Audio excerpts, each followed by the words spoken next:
And we're live. Welcome everyone to the Zoom Out Show by Sprint Agile. Today I have the pleasure of having Nadir Khan here from Agile Khan. Nadir is a good friend and he's an enterprise Agile coach, organization agility coach at Agile Khan. Welcome Nadir to the show and so happy to have you here. Thank you, Arash. I'm super excited and looking forward to a very fun conversation. Great, loving it. So today we're going to talk about organization transformation. We're going to have some examples of good transformations, successful ones, and some examples of failed transformations. And we're going to look at some factors which, could help us succeed or fail.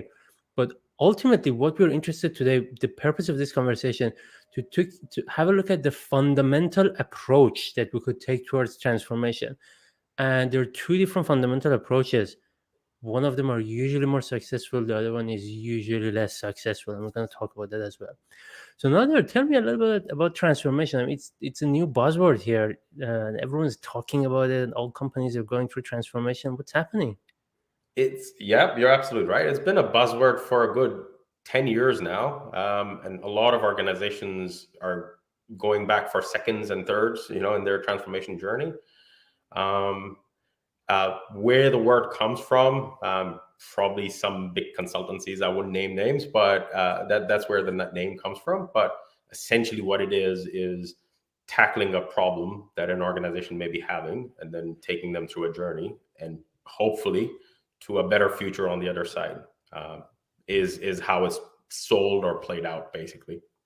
Yeah, and when we talk about transformation, there's also people have different perceptions of this word because any word which becomes a buzzword could mean different things to different people.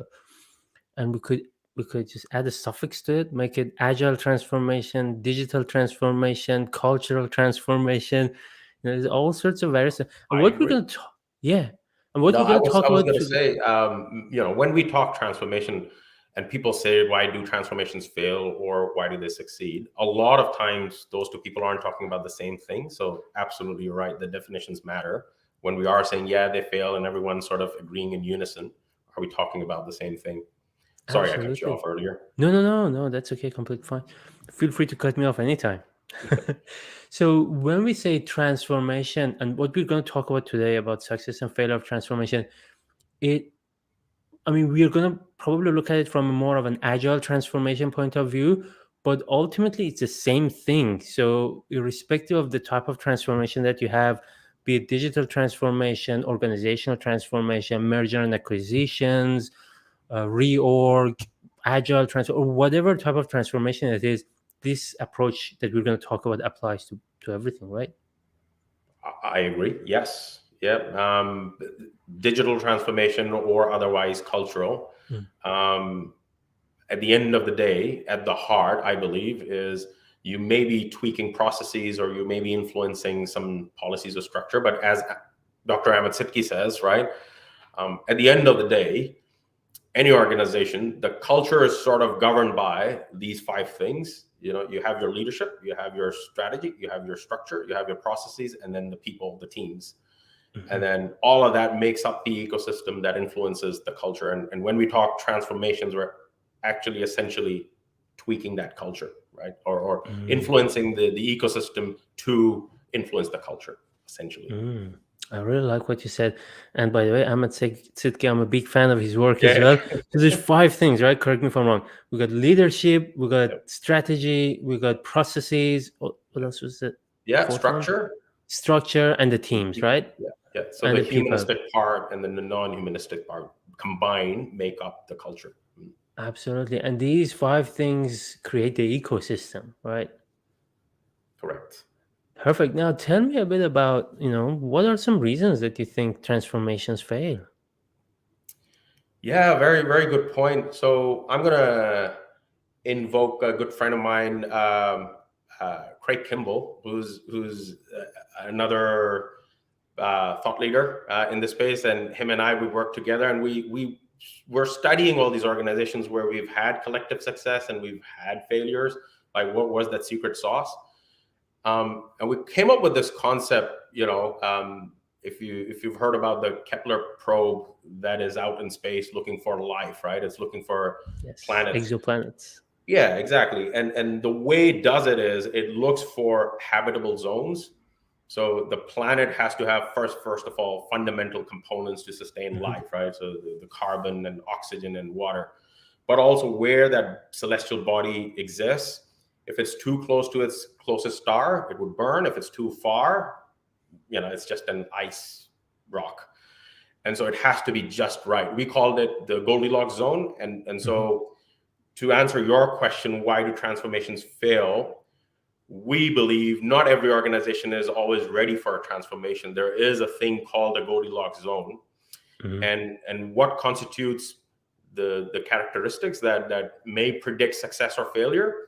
It's a compelling why. It's a real threat, a real problem which is tangible that people can Mhm. band behind and say, we get what we're trying to solve for, and let's try and collectively solve for it. So you're creating a movement. Now, Mhm. if that real threat is buzzwords like disruption or market forces or something vague, people can't band behind that, right? That's just a warning, Mhm. not a threat. So an example would be on cigarette packets, right? You have the warning, people buy it, they read it, they open it, they smoke it, and they just ignore it, right? It doesn't Mhm. really play towards the behavior. But if your doctor says, "Hey, you'd better quit smoking because I'm seeing the reports and it doesn't look good," you would take that Mhm. a lot more seriously because it's now a real threat. And so that's Yeah. fundamentally the Goldilocks zone, right? And there is such a thing as too far, which is the buzzwords, but also too close. Like we're running out of business next year. That's not a transformation. That's crisis management. Yes. So again, it may be either insalvageable or too far. Mhm. So transformation is a sweet spot. So that's one Yeah, thing. I mean that was a brilliant metaphor. I loved it.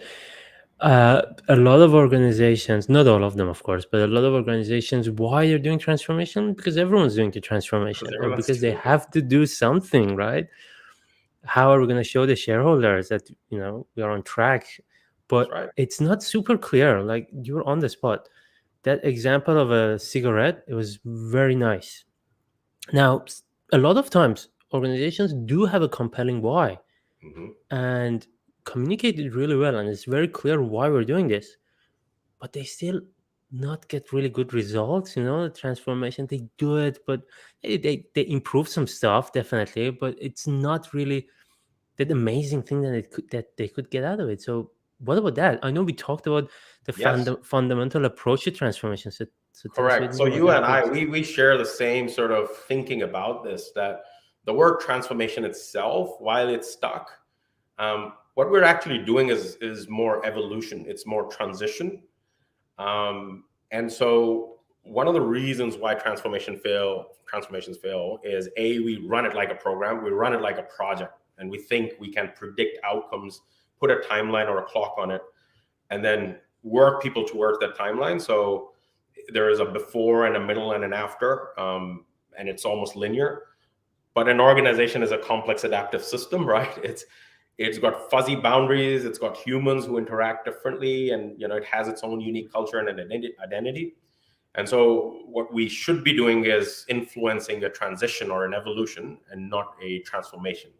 And certainly Mhm. not, and this is me sort of stepping the boundary here a little bit, stepping the mark, but certainly not through a transformation office. A lot of organizations have these central agile center of excellence or transformation center of excellence. Whilst it has its utility, from a person consuming the policies and standards coming out of there, reeks of ivory tower a little bit, right? So if you're creating a movement, it has to be a pull, not a push.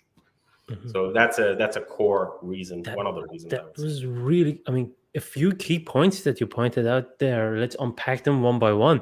Mhm. So the first one was just to reiterate what you said, treating a transformation program like a project rather than an evolution or uh, what was the other An word that you organic used? journey, right? It's a transition. Organic journey, transition, absolutely.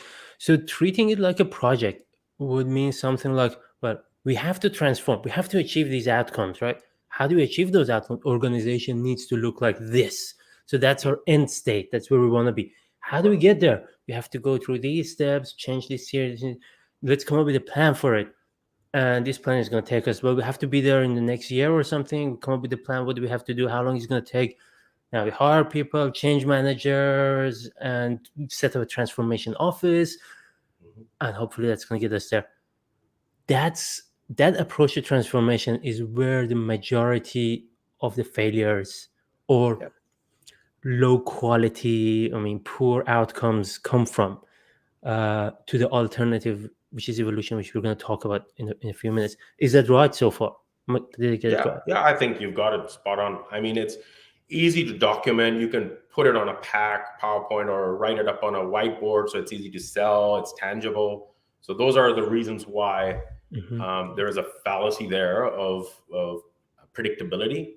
Yeah, And illusion of people go for it. predictability. Illusion of predictability. Yeah, that's right. Absolutely. But you've got it. So another keyword you mentioned was a complex adaptive system. Well, this could work in a simple mechanical system, the project approach, but what's a complex adaptive system? Yeah, I'm pretty sure people on the call, some experts would be able to define it much better, but it is a system made up of components where each component has complex interactions.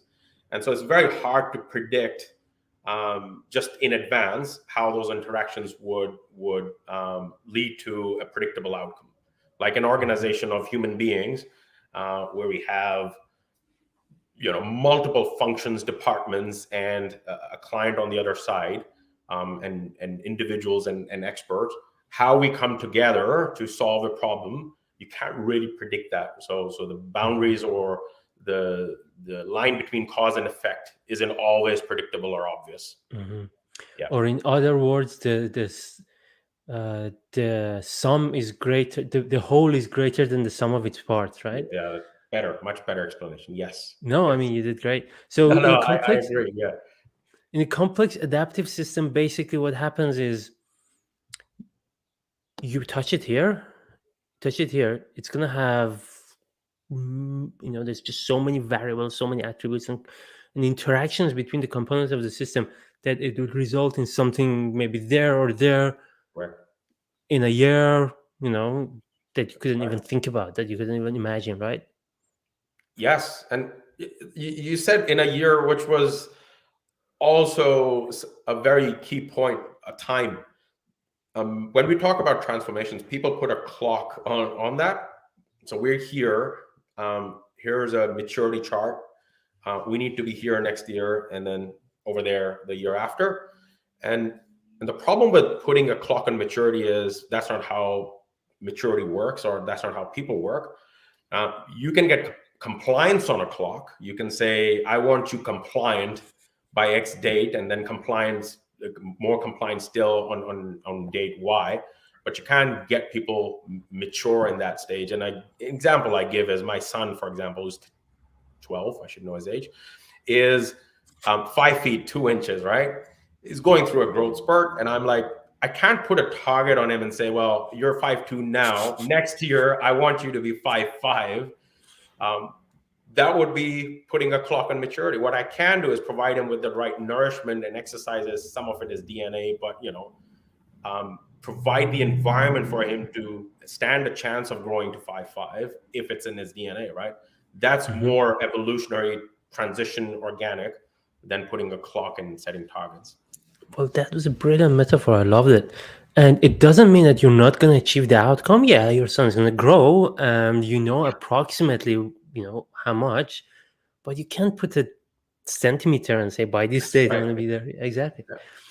So I think that's a great segue to moving towards the alternative approach, which of course you've seen work in multiple organizations. I've seen work in multiple organizations. And by the way, if you're listening live, feel free to drop in comments or questions for us, and Nadir and I will talk about it. So Nadir, please tell us about that. I see you walking. You want to show us something? Sorry, I had some background noise. That's all right. So the alternative is what we call a more evolutionary approach, right? So most of transformations, they're sort of externally led. You raise a problem, you hire someone to help solve it, and they're expected to come in and solve. What I believe is any meaningful journey in a large organization is internally led and sometimes externally coached, right? And we have to be very clear about that the thread is yours to own, yours to actually solve for. But you may not have all the tools or the knowledge, and so we can seek help from outside. And the way I usually go about doing this is, having a fire starter, which is the actual compelling why, but then creating a movement. And you and I, we were discussing, and I know you've tried this to good effect as well, is instead of a center of excellence or a silo, is having a cross-functional team of people from within the organization, and then creating a movement. So you may be the lone nut, but you're finding a first follower, right? Mhm. And through that, you're lowering the barrier to trying things, and then you get other people from the organization, and pretty soon you have this organic movement happening where you outsource the problem to people within, and you're just always giving them clarity and uplifting capability, but people own the path forward. Does Mhm. that make sense?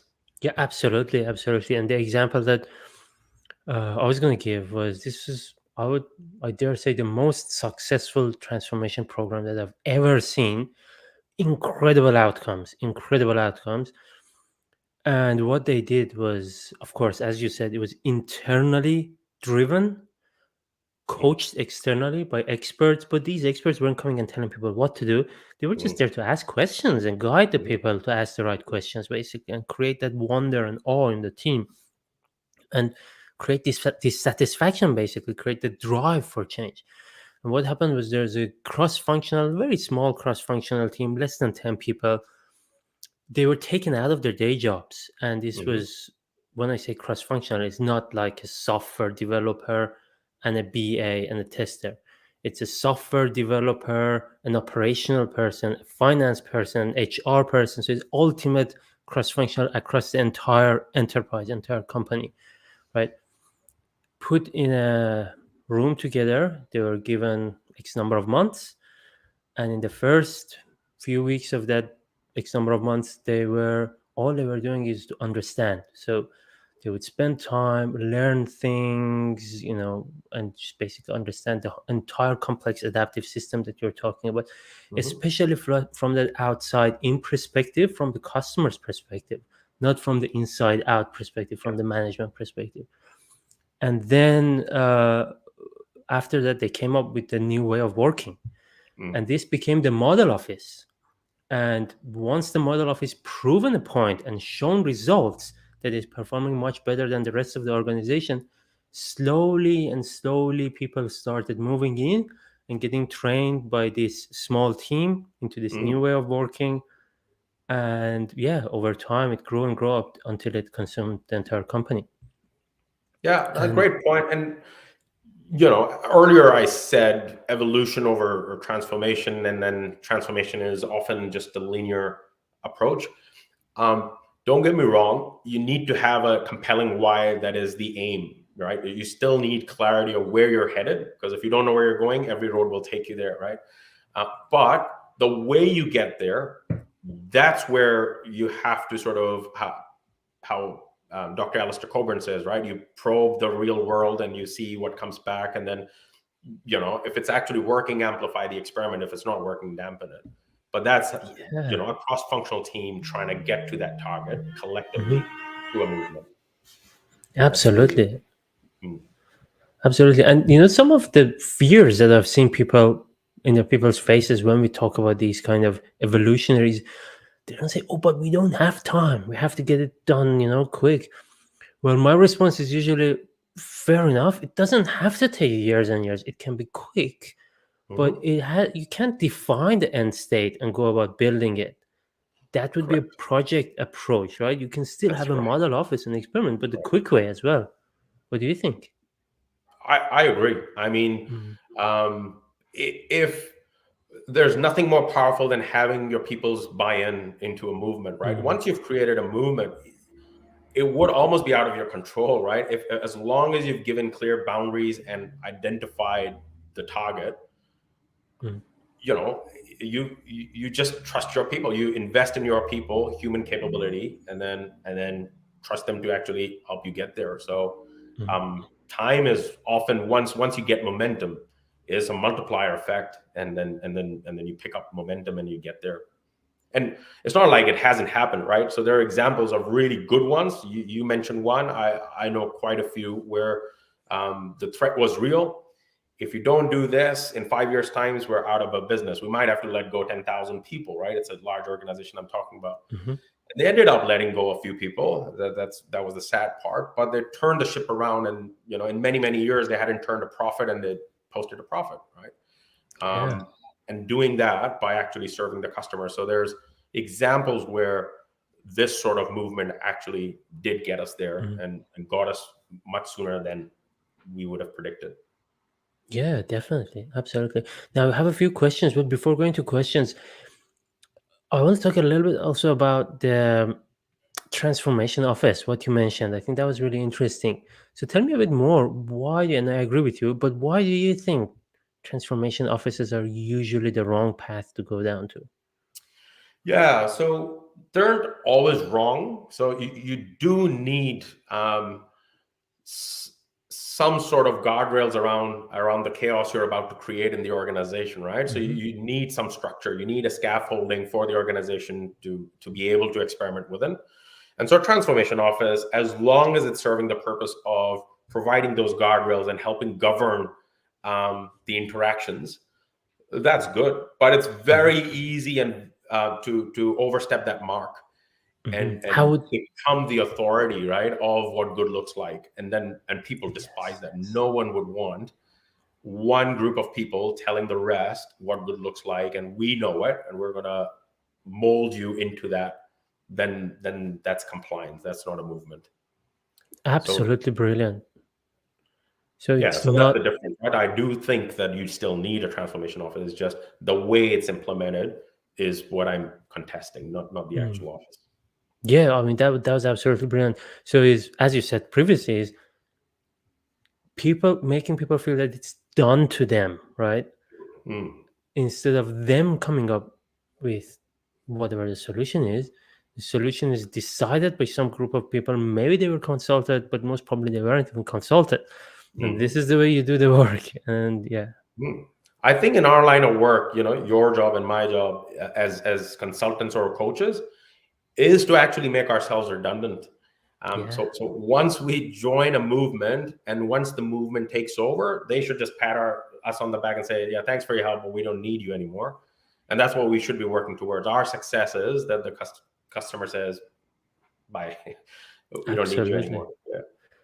Absolutely. And that's a tragedy. A lot of consulting companies, their goal is to keep going, keep Yeah. themselves in, which See is how far not you can good. stretch this relationship. Yeah. Exactly. So the goal of a good consultant is to make yourself redundant as soon as possible. Absolutely. Mhm. Love it. Okay, now we have a question here. What are some key issues from an agile transformation view that you have seen in large global insurance companies? Yeah. So insurance companies are slightly nuanced in the way the nature of the business, and I learned it only by working in insurance companies, is different to how we sell other products. So, there's a famous saying, especially in life insurance, that it's a product that is not bought but sold. So no one just wakes up one day and says, "I'm going to buy life insurance." So the nature of the business doesn't lend itself to opening up to experimentation, Hmm. and so that is a challenge. And when the business is declining, or fighting for survival, you would see people pull back if you say, let's go and test a value proposition that is not being done, because insurance industry has been around forever, right? So there's a certain way of doing things, and if you try and deviate from that, there would be a pullback. So that would be a big challenge if I talk Hmm. specifically about insurance companies, when we're going taking an evolutionary path and getting people to take over a movement and then solving problems.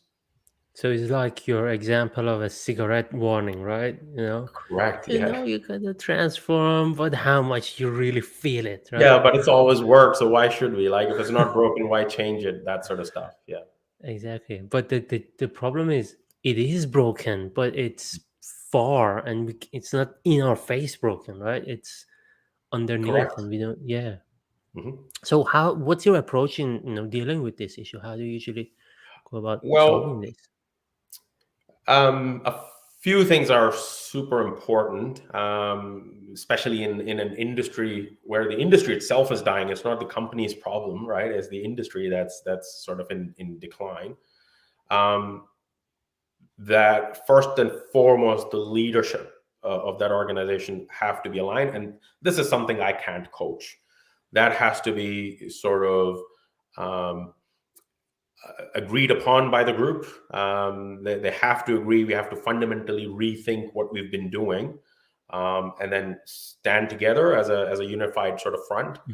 Mm, Once I have that, and I see that they're in the Goldilocks zone, then I can actually come in and help. mm, And what I do is, and done this in the past with to good effect, is actually get the leadership group out in the open in front of the people and talk to them directly and say, we're about to do this. We're all standing shoulder to shoulder. The voice coming out of my mouth is the same as the voice coming out of this person and the person next to that. So we as a leadership group, we're all bought into this. We're standing together, and we're going to provide you some air cover for when things go wrong, because things will go wrong. We're about to go on this experimental journey. And so providing clarity, but then a little bit of empowerment mhm, is a good starting point. And then again, invoking Dr. Ahmed Sidki, right? Your keystone habits, that what sort of behaviors do you reward and what sort of behaviors do you penalize? And if failure is penalized, then you're doomed from the get-go, right? mhm, But if failure is sometimes celebrated, then you would see more people stepping up and trying things. So mhm. so it has to Love start it. there. Love it. So to summarize, basically, you create an environment where that excitement is Mhm. permeated in the organization, and you create champions who can Yes. see the broken systems underneath that are not in our face and can feel that pain and can help drive that momentum for change. And Mhm. also, um, going back to what you mentioned about Dr. Ahmed Sidki's point of failure, what I've seen which work really well is, when you have that evolutionary approach, that group of people who are leading that evolution, they are given freedom, ultimate freedom, and they say, Mhm. okay, don't break the law, do whatever you want to do whatever you Correct. have to do, just don't break the law, and you're completely free to do whatever you have to do, which is really And powerful. your experience and mine, 99.9% of the people in an organization are acutely aware of where the problems are. They just Mhm. need the trust and the air cover to actually do something about it. But if you go, and people are way smarter than we give them credit for in the organization, Yes. especially if we're coming from outside. We come with this holier than thou approach, which we shouldn't, because people in the organization are there because they feel passionate about the organization, but also they know way more than we can possibly if we're coming from outside. Yeah, absolutely, especially in the industries that we work in and type of Mhm. companies that we work in, is like those people are people who can get a job anytime if they want to, and they choose to be there Exactly. because they want They to be choose there, to. right? Yeah, that's right. Yeah. All right, great. Now, before we finish, let's talk about let's finish with the metaphor that normally used for transformation. That's a butterfly metamorphosis, right? Yes. And yeah, tell me about that. Uh, Yeah. So transformation, right? The definition implies that we are going through a journey where you have a caterpillar that turns into a cocoon larva, or I'm getting that wrong, right? And then eventually a butterfly, that it has these stages that you can predict and repeat. But as we covered over the last half hour, that's not how most of the journeys work out. So mhm, that's my concern with the word transformation to begin with. That you can't put a clock or gates or milestones on a journey which is so evolutionary that you honestly, other than the road, the target where you want to be, you can't really predict how you're going to get there. Yeah, No love two it, love it, organizations are alike. Yeah. love it. So instead of an insect metaphor, when you have a caterpillar current state, cocoon going through transformation, we're stopping, we're transforming, everything's in chaos, and beautiful rainbows and butterfly state. Let's have a human metaphor, not an insect metaphor. We Yeah. must grow, right? From a child into an adult, Oh, right? yeah. Loved Yeah, your absolutely. example about your son's height. Yeah. Yeah, someone told me very recently, a couple of days ago, I was having a coffee catch up, and again, you can tell most of my work is influenced by Dr. Amatiki because I keep going back to his examples, right? And he talks about a lot of organizations, right? Consultants come, or without even consultants, when we're going on a transformation journey, people focus on one thing, which is tangible, which is process, and they influence it. And as soon as they leave, the culture, which is like a rubber band around the organization, snaps it right back because you didn't really win over hearts and minds. So he says, instead of changing one thing 1,000 steps, change the full vertical just one step, right?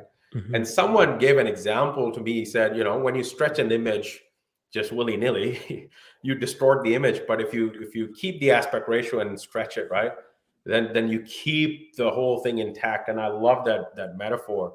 And that's the example of organizational transition. You can't just focus on one thing and stretch it. It has to be top down, bottom up, and Absolutely. balanced. Yeah. Keep the aspect Abs- ratio. Absolutely. And, I think let's use this opportunity to also celebrate the work of Dr. Ahmed Sidki, because I Yeah. think he's a little bit underrated. Not many people talk about You his better work. watch this. Yeah. Yeah, a lot of people. I mean, I've seen a lot of things that people know about, like being agile versus doing agile. These are Yes. they, Came they from, got yeah, root his in work. Ahmed Sidki, or even the pyramid, the mindset principles, mindset Correct. values, principles, practices, which Steve Denning talks about a lot. That, I mean, that's from based on Ahmed Sidki's work as well. Yes. 100%. Shout out to him, and I will Yeah, make sure he watches this. great, great. I'd love to have him on the show as well. Yeah. Yeah. Yeah, Shameless plug. awesome. Thanks, Nader. I think there's no more questions. Is there anything else we should talk about? No, I think we've bottomed this out. Unless someone has a question, I would be more than excited to answer. But yeah, we were saying, time flies when you're having fun. Yeah, it's already Didn't half an notice it's hour. been half an hour. Yeah. Crazy. I mean, these stuff, I mean, this is just scratching the surface, especially the complex adaptive systems and how the work that we do influences that, and how do we use leverage points to Right. influence complex adaptive systems in an evolutionary way rather than a revolutionary way. Yeah, really That's a good nice point. talking And about. we could almost do a whole series of podcasts on this topic, because when we discussed what topic we want to cover, I started making a list and I stopped at 100 reasons why transformation fails, and I said, nah, we would need a whole series. Let's stick to a compelling why topic, right? Yeah. Absolutely. Loved it. It was such a pleasure to have you here, Nader. Really enjoyed the conversation. Hope to see you again on the show. And Yeah, likewise, yeah, and thank you for having me. I thoroughly enjoyed the conversation. great, great. Thank you. And thanks everyone for watching. Please remember, subscribe to the YouTube channel. YouTube is the best medium to watch this. I know a lot of people watch this via LinkedIn, but in YouTube recording is available as well later on if you want to watch it. And enjoy the rest of your day. Thank you and bye.